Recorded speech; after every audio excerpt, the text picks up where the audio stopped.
The doorbell rang on an ordinary Friday morning. I wasn't going to answer.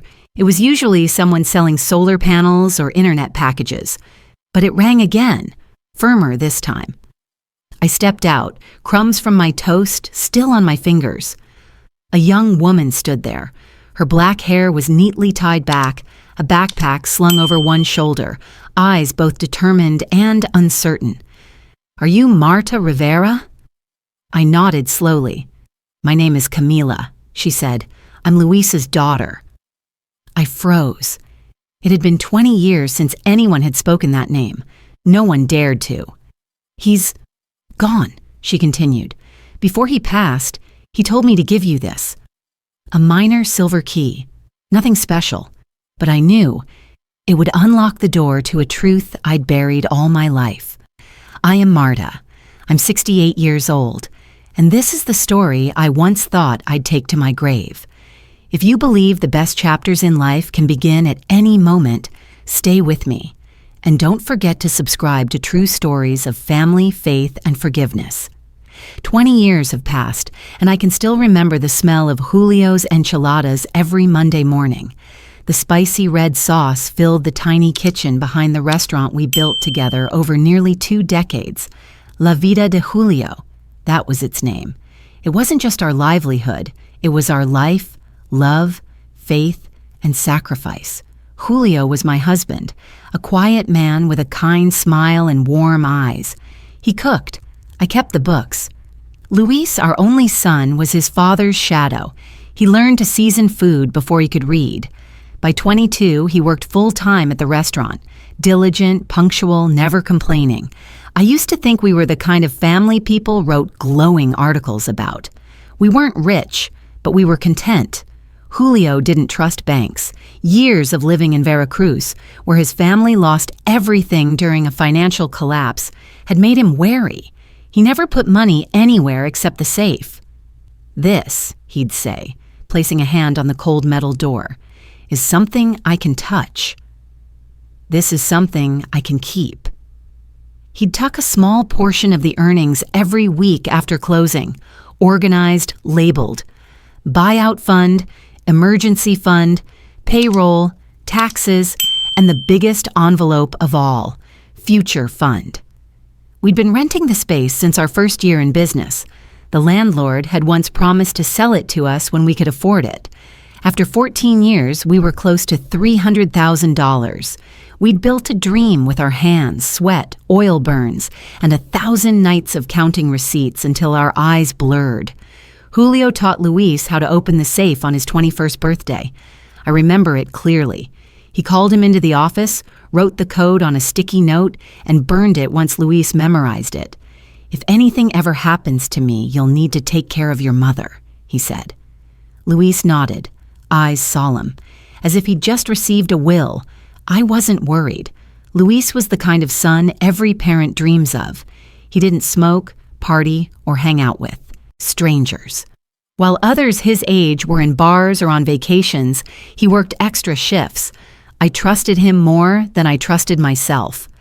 Once I misplaced an envelope meant for a supplier. Luis found it in a drawer and handed it back without reproach. "You've got too much on your plate, Mom," he said.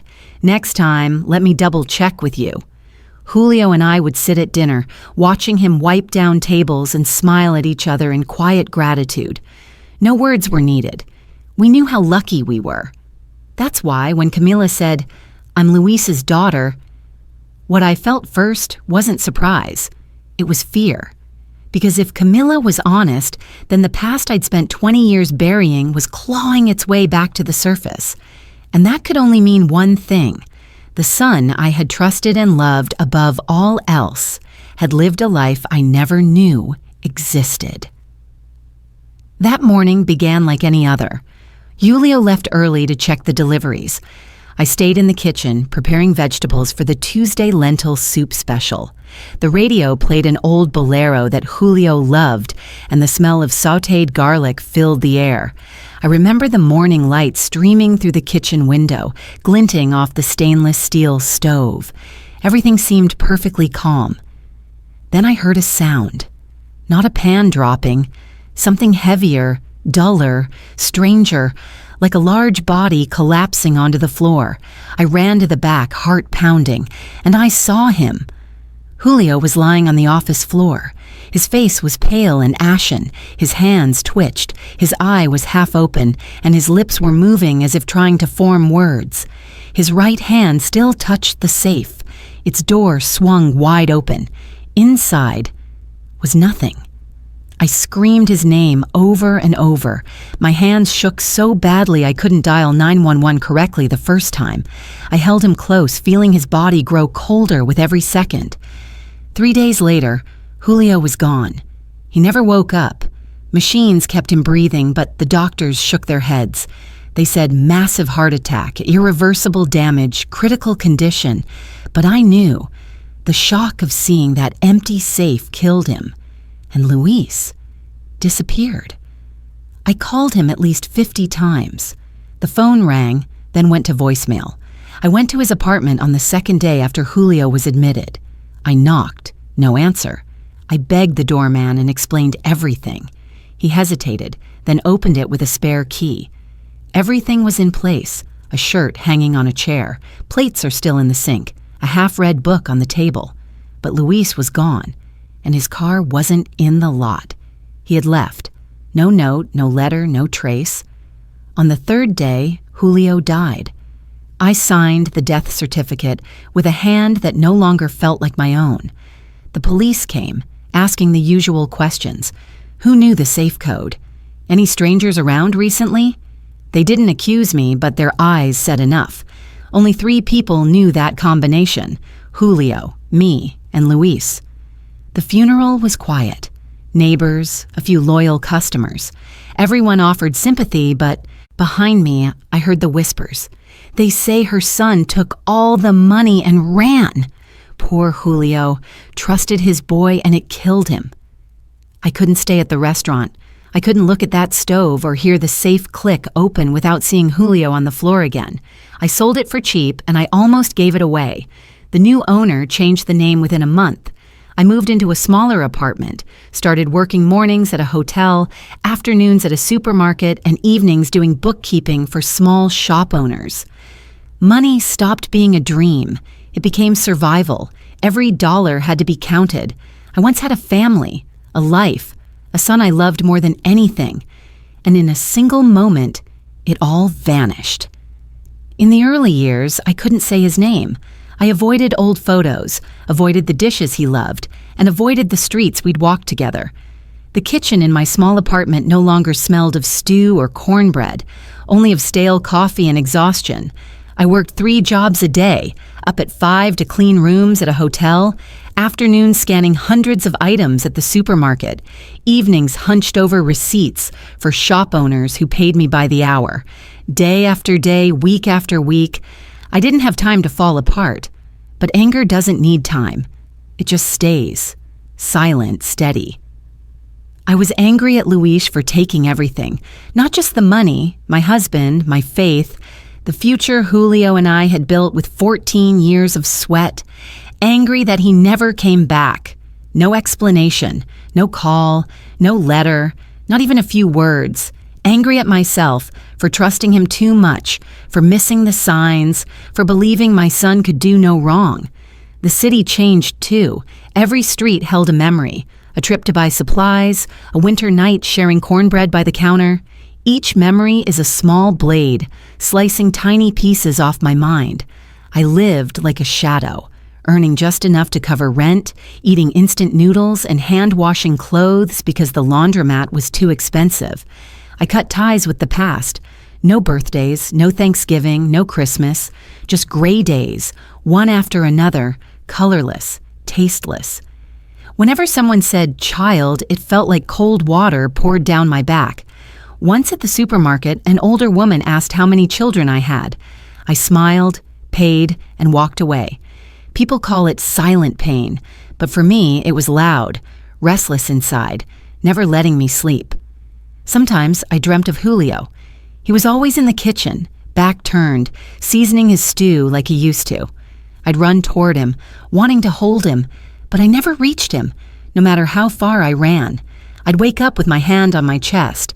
the pain no longer sharp like the first years, but dull, constant, like an old ache that never leaves. People say, forgiveness sets you free. But how do you forgive someone who killed your husband, who turned you into a stranger in your own life? I didn't need forgiveness.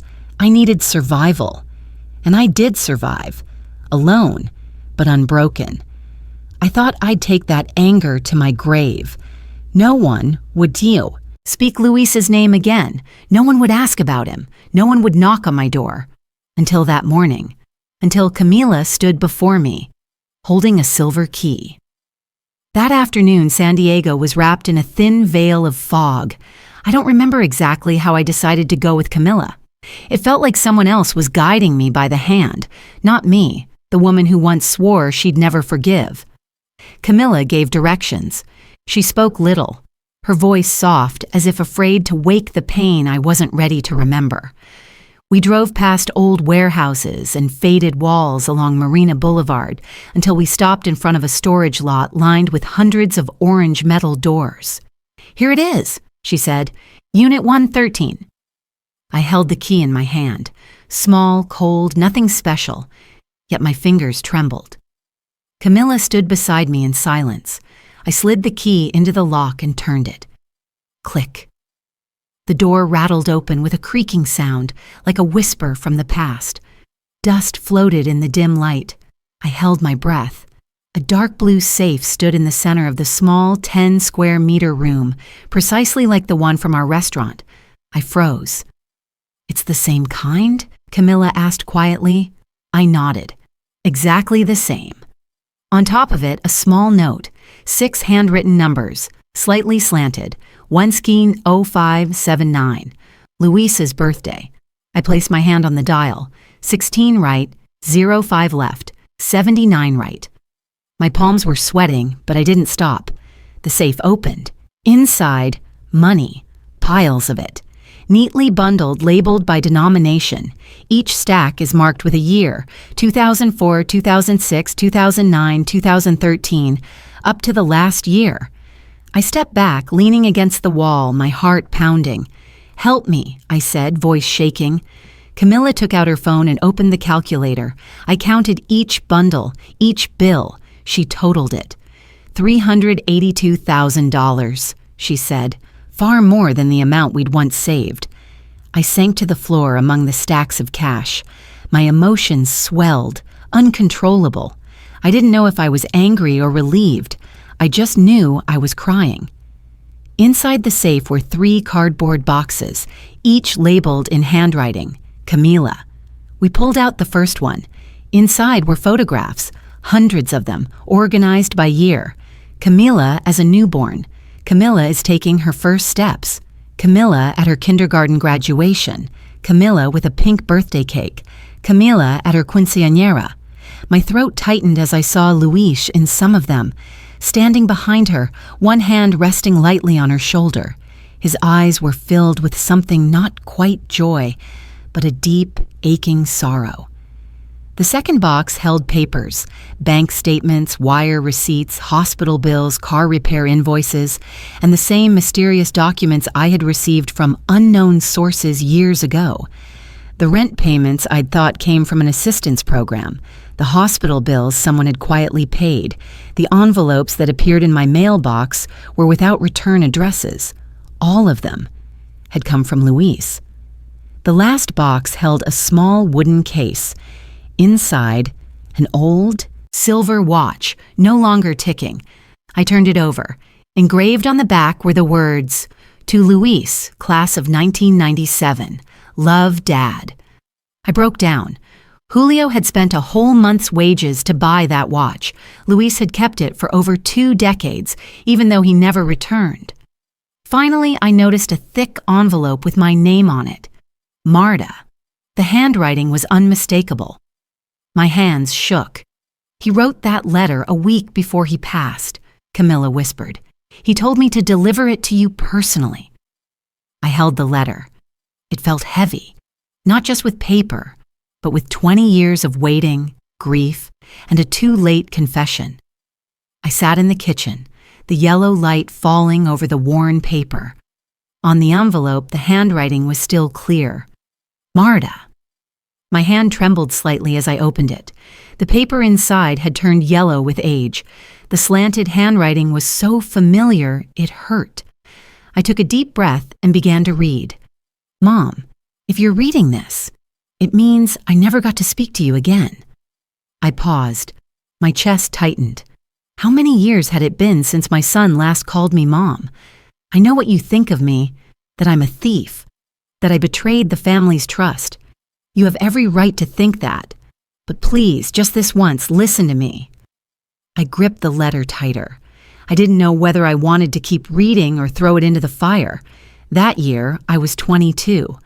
Carlos, an old classmate, said there was a side job, delivering a package from San Diego to Tijuana.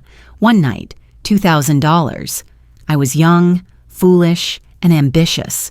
I wanted to buy a car, be independent, and stop asking you and Dad for help. I didn't ask questions. I didn't know what was in the trunk. Carlos finally told me, but not until the window shattered in the middle of the night. Heroin.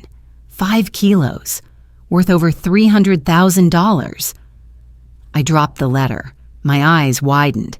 It hadn't been simple theft. It had been life and death. 2 hours later, 3 men showed up. They knew your name, the restaurant. What color apron did Dad wear when he cooked? They threatened me. 48 hours. Get the money or your whole family disappears. They forbade me from calling the police. They said if I betrayed them, you would die first. I gripped the edge of my chair, cold sweat trickling down my neck. For years, I thought my son was a thief. He had been a terrified boy. I remembered the safe code, every envelope Dad kept. My hands shook as I opened it. I knew what I was doing, but I thought, at least I was protecting you. I planned to call to explain, but when I heard Dad had a heart attack, I lost all courage. I knew I had killed him, not with a weapon, but with silence. I closed my eyes. Tears welled up. Julio. He never knew the truth. I've lived in Tijuana ever since. Worked in construction, lived frugally, saved every dollar year after year. Each time I had had enough, I put it in the safe, marked the year, the purpose. Those envelopes that arrived without names, they were from me. The hospital bills that were suddenly paid, me. I never dared sign my name, only watch from afar. I looked at the box of papers. Every statement, every bill, a shard of the past, proof that my son had always been there, unseen. Mom, I don't ask for forgiveness. I don't deserve it. But if you can, please make room in your heart for Camilla. She bears no fault. She's the best part of what's left of me. The money in the safe, all of it, is yours. I kept nothing. Only one truth. I've always loved you. Wherever I am, I'm still your son. Luis, I folded the letter. My hands no longer trembled, but my heart did. For 20 years, I had carried a rage that felt eternal, and in 15 minutes, it turned into an ache beyond words. Luis had been wrong, deeply wrong, but he'd spent his life paying for it, and now I was the only one who could decide where that pain would end. A week after reading the letter, I agreed to go with Camilla to Monterey. I had once sworn I would never leave San Diego again. I'd grown used to my small apartment, my worn-out kitchen, the hum of traffic outside my window. But this time, I carried something I hadn't held in 20 years, a question unanswered. We crossed the border by land. Camilla drove. I sat beside her, clutching a small bag that held the letter, Julio's silver watch, and a bouquet of white chrysanthemums. She didn't speak much. We listened to local radio. The old Spanish ballads made me remember my youth. The cemetery was on the outskirts of the city, not large, not grand. The ground was uneven, the wind dry, and the headstones scattered without order, but the place was clean and cared for. Camilla pointed. Over there. I slowed down, my legs heavy, as if they wanted to stop at every step. And then I saw it. A simple stone. Luis Rivera, 1979 to 2022. A devoted father, a son who carried his guilt. My heart clenched. Nothing can prepare you for the moment you stand before your child's grave, the child you once birthed, carried and taught to speak, the one you stayed up nights waiting for, the one you hated, cursed, for 20 long years. Camilla stepped back, giving me space. I knelt and placed the flowers before the stone. The wind brushed through my hair. I laid my hand on the cold stone. "You spent your life atoning," I whispered, "and I spent mine being angry." I took out the watch and placed it beside the flowers. "Your father would forgive you." "I think so." I looked up at the sky. No tears came. I thought I'd cry, but I didn't. What I felt went beyond tears. It was as if I was laying down a piece of my soul for him to carry away. "You didn't make the right choice," I continued softly, "but you didn't make the wrong one either. You saved me. You watched over me. You paid the price, and that has to mean something." I drew a deep breath. Forgiveness isn't easy. I don't know if I'll ever fully forgive, but I understand now, and I accept. I stood up and turned toward Camilla. She was wiping her tears. I smiled and took her hand. "Let's go home." On the way back, I looked out the car window. The Mexican countryside passed by like a slow-motion film. In my mind, I no longer saw Luis beside an empty safe, but a 10-year-old boy in a chef's hat, standing beside Julio in the restaurant kitchen, laughing freely. Maybe I no longer had a son, but I had Camila, and she was the part of him I was ready to keep. I don't know when Camila started calling me Grandma. Maybe it was the morning after our trip to Monterey, when she poured me a cup of coffee and set it on the table with a gentle smile. "Thank you, Grandma," she said softly. I didn't correct her. I just nodded. From then on, she came by more often. Sometimes I would sit quietly in the kitchen with vegetables from the market, doing homework while I worked on my clients' ledgers. Not loud, not rushed, but present. One afternoon, I opened the storage safe again. I counted every dollar. I didn't keep it locked away anymore. I deposited it in a bank for the first time in over 40 years. I opened a new joint account under my name and Camilla's. I used part of it to fix the apartment, replace the leaky faucet that had dripped for 3 years, repair the old cabinet doors, and buy a new stove. I quit my hotel job and cut back on bookkeeping clients. For the first time in my life, I could sleep until 7. I started buying better coffee, not the cheapest kind. I planted small pots on the balcony, plants I'd once dismissed as unnecessary. Then one day, Camilla asked, "Grandma, can you teach me to make tamales like Grandpa Julio used to?" I froze. It had been so long since anyone mentioned that dish.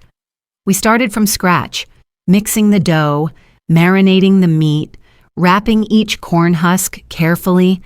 I showed her how to fold the edges so the filling wouldn't spill. She learned fast. Every motion reminded me of Julio, his patient stance, the ladle in his hand, the quiet focus in his eyes. We ate tamales that Saturday night, a small table, just the two of us, and Julio's silver watch beside the plate no longer ticked, but it still meant everything. I hung a few photos in the living room, Julio in the kitchen, Luis smiling in front of the restaurant, and Camilla at her graduation. 3 generations, 3 faces. One imperfect story, but a family story nonetheless. One weekend afternoon, Camilla and I went to the plant nursery together. I chose white chrysanthemums, the flowers I'd laid on Luis's grave. She chose cilantro, mint, and cherry tomatoes. "For the balcony," she said, "to make the tamales taste better." We prepared the soil, planted the seeds, and watered them. Our hands were muddy, but our hearts were light. I realized some things can never be fixed. Julio won't come back. The years I lost won't return. But even from ruin, from barren ground, something new can grow. Maybe that's all that truly matters. Not letting pain stop with you, letting it become something else, something better. And I chose to turn mine into a garden. Camila looked up, hands still covered in dirt. "Grandma," I turned to her, "if Luis were alive, do you think he'd be happy to see this?" I looked at our small garden, the tender sprouts, the afternoon sun warming each leaf. I nodded. Yes, he'd be very proud.